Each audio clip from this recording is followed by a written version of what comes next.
너무 옷색이 밝은가요? 지금 무서운 얘기 하려는데 선택을 잘못했네.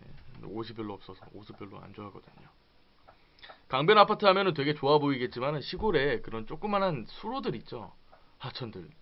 하천이라고 얘기하기도 참 모한 그런 계곡물이라고 하기도 참 모한 그런 물들 근처에 많습니다. 네. 뭐 조금 작은 하천이라고 생각을 하시면 될 것 같아요. 자, 요번 이야기 한번 간단하게 또 들어보겠습니다.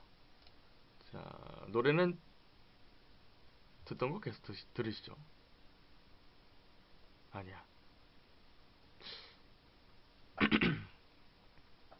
이 노래가 저는 개인적으로 제일 마음에 들어요.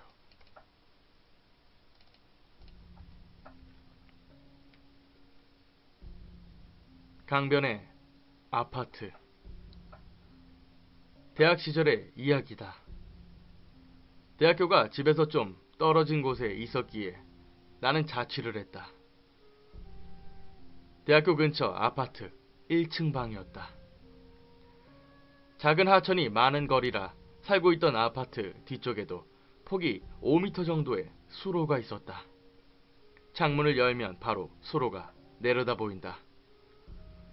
하천에는 잉어가 많이 헤엄치고 있어 종종 창문을 열고 빵 찌꺼기 같은 것을 던져주곤 했다.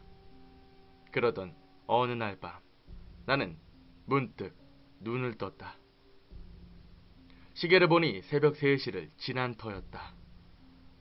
자다가 새벽에 깬 것은 처음이었기 때문에 왜 이런 시간에 눈을 떴나 의아해하던 찰나 창밖에서 찰박 찰박 하고 희미하게 물소리가 들려오는 걸 깨달았다.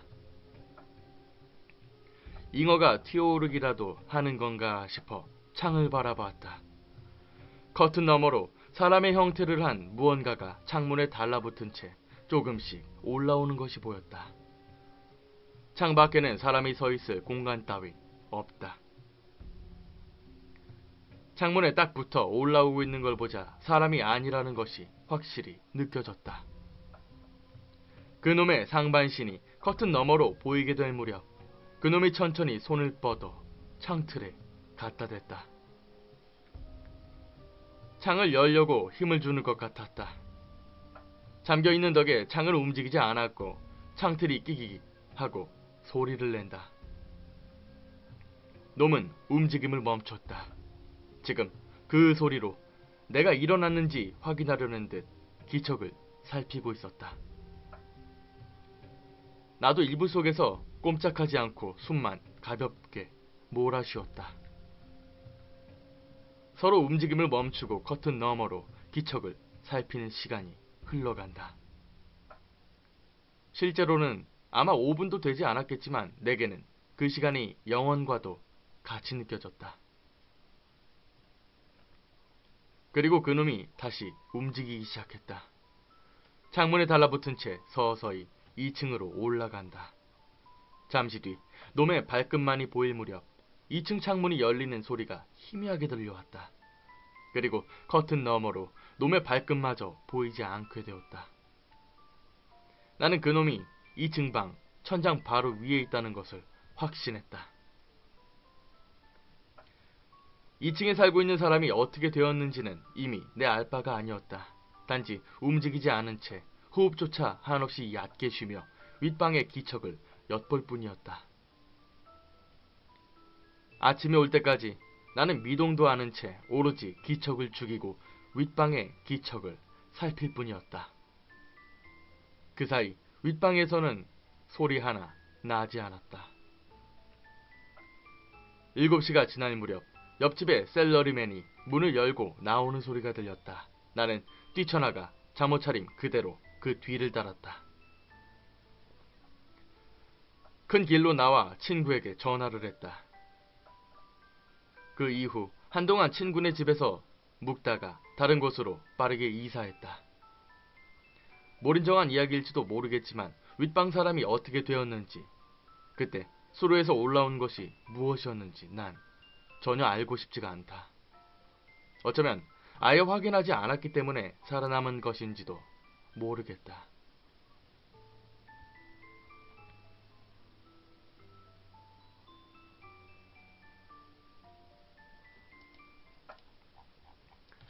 자, 이런 얘기를 들으시는 분들은 맨 처음에 그렇게 느껴지시겠죠? 이게 뭐가 무서워? 어우, 찝찝해. 똥 싸고 똥 안 닦은 느낌이야. 라고 이야기하시겠지만, 사실 되게 현실적인 얘기인 거예요, 이런 게. 만약에 실제로 이 사람이 헛것을 본다 하더라도, 그 창문을 타고 무언가가 기어 올라왔는데, 분명히 내 창문 안에서 내가 일어났는지 안 일어났는지를 확인하고 있었다라고 하면 당연히 쳐다도 안 보겠죠. 숨어 있겠죠. 그쵸? 물론 영화나 게임에서는 그러지 못하겠지만 현실에서는 무조건 이렇게 합니다. 그리고 그게 2층으로 올라간 것도 확실하게 알고 있음에도 불구하고 그것이 뭐였는지 확인하지 못한다는 점. 그거는 어쩌면 우리 모두가 할 행동들이겠죠. 물론 제3자 입장에서 궁금하긴 합니다. 과연 그게 뭐였을까요? 어쨌든 간에 그 하천에서 그 수로에서 나왔던 것은 확실한 것 같아요. 그쵸? 철벅철벅거리면서 그것이 기어 올라왔고 결국 그 옆에 있던 지금 이 주인공이 살고 있는 그 아파트까지도 찾아왔다는 거. 네, 그런 점을 봤을 때는 무언가 거기 살고 있는 뭐 괴물이 될 수도 있는 것이고 혹은 귀신이 될 수도 있는 것이고 근데 그 무언가가 올라왔는데 네, 확인하지 못한다는 거. 아마 이게 사실이라면 이 사람들한테는 엄청난 공포로 남아있겠죠. 네.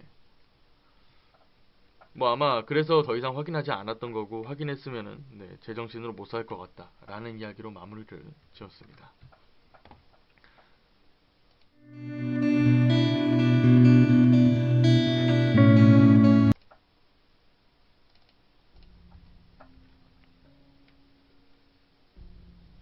강변의 아파트. 대학 시절의 이야기다. 대학교가 집에서 좀 떨어진 곳에 있었기에 나는 자취를 했다. 대학교 근처 아파트 1층 방이었다. 작은 하천이 많은 거리라 살고 있던 아파트 뒤쪽에도 폭이 5m 정도의 수로가 있었다. 창문을 열면 바로 수로가 내려다 보인다.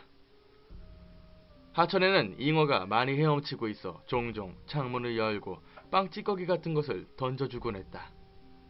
그러던 어느 날 밤 나는 문득 눈을 떴다. 시계를 보니 새벽 3시를 지난 터였다.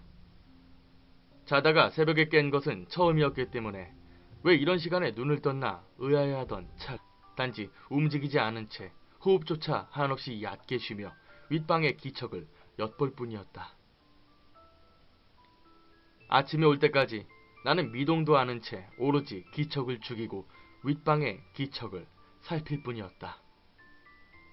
그 사이 윗방에서는 소리 하나 나지 않았다. 7시가 지날 무렵 옆집의 셀러리맨이 문을 열고 나오는 소리가 들렸다. 나는 뛰쳐나가 잠옷차림 그대로 그 뒤를 따랐다. 큰 길로 나와 친구에게 전화를 했다.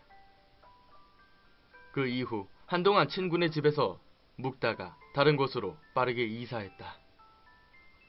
몰인정한 이야기일지도 모르겠지만 윗방 사람이 어떻게 되었는지 그때 수로에서 올라온 것이 무엇이었는지 난 전혀 알고 싶지가 않다. 어쩌면 아예 확인하지 않았기 때문에 일어났는지 확인하려는 듯 기척을 살피고 있었다. 나도 이불 속에서 꼼짝하지 않고 숨만 가볍게 몰아쉬었다. 서로 움직임을 멈추고 커튼 너머로 기척을 살피는 시간이 흘러간다. 실제로는 아마 5분도 되지 않았겠지만 내게는 그 시간이 영원과도 같이 느껴졌다. 그리고 그놈이 다시 움직이기 시작했다. 창문에 달라붙은 채 서서히 2층으로 올라간다. 잠시 뒤 놈의 발끝만이 보일 무렵 2층 창문이 열리는 소리가 희미하게 들려왔다. 그리고 커튼 너머로 놈의 발끝마저 보이지 않게 되었다. 나는 그놈이 2층 방 천장 바로 위에 있다는 것을 확신했다. 2층에 살고 있는 사람이 어떻게 되었는지는 이미 내 알 바가 아니었다.